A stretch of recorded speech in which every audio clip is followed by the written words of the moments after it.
I'm Terry McGuire.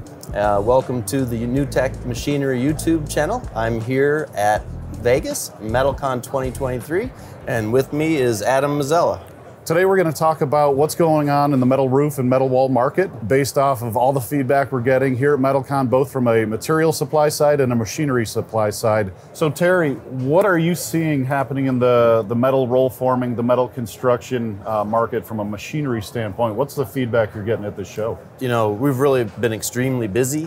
We've had many people all day long the first day, a lot of excitement around our board and bat profile and the SSQ2. Which continues to really be the leader in the market and is continuing to keep a lot of excitement going for us here at NTM. Is it more from a contractor-based perspective? Are you seeing more metal roof manufacturers? I think the mix yesterday was everybody. We were seeing contractors, metal roof manufacturers, people that are running 3 and 4 machines, quite a few people that were looking at their first machines. Nice. The board and bat has really brought some people to NTM to look at what we do that wouldn't have been here before because of the popularity of that wall profile. Yeah. So we talked to a lot of new people to NTM yesterday as well. So kind of brings a couple things to mind. So the board and bat, we've kind of viewed as something that's really going to drive the residential segment. Do we feel that, or do you feel that the residential segment is still really strong and why people are leaning that route? Or? Yeah, I mean, I think that the metal market in general is opening up. It continues to grow at a really rapid pace. We sense that by everybody we talk to who's saying, hey, I got 1 machine now, but I need 2 to keep up. I'm going to be doing some commercial work and some residential work now, and I used to only do residential work. So there's just a lot of excitement around metal, and it's growing so fast, it's hard for people to keep up.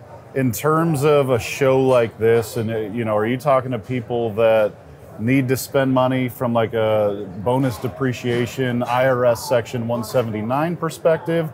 Or do you feel that people would be doing this whether or not they were getting additional assistance from the government? Yeah, it's a good question. We normally see a lot of people coming to us due to the 179 at this time of year.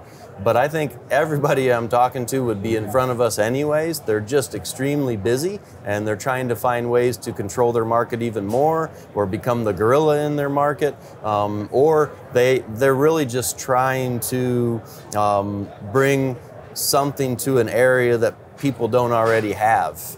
So it's just a big mix. Yeah. And we've seen a lot of our distributors at this show, that are doing a lot of the other metal forming, metal fabrication type machines. I mean, talking to those guys, are they busy like you are at the New Tech booth? Yeah, everyone's busy. People have bought stock machines. All those stock machines are sold. They're putting in more orders. So our distributors are doing a wonderful job, and they're all really selling more machines than they ever have in the past. So it's been a great year. I mean, 23 has been NTM's best year yet, and we expect 2024 to be better.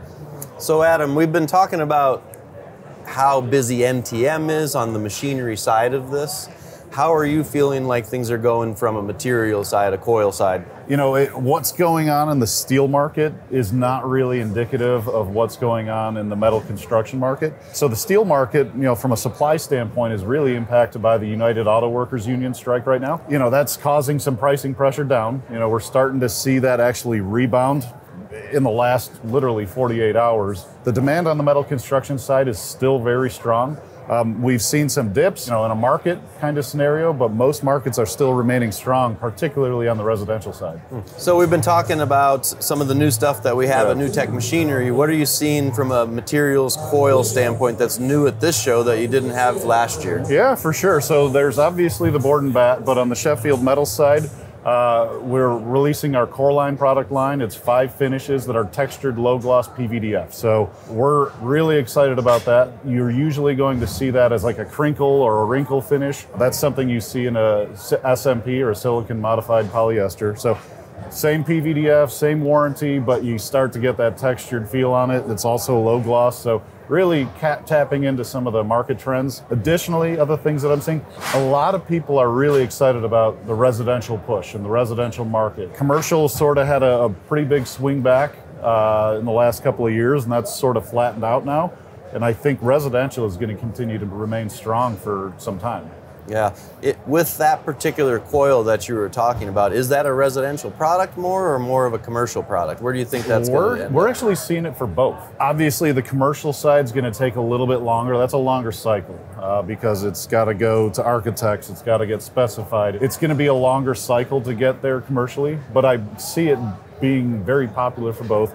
From a residential side, that dark look is really in for roofing, and that's kind of what we're tapping in with the 5 finishes that we're bringing to market.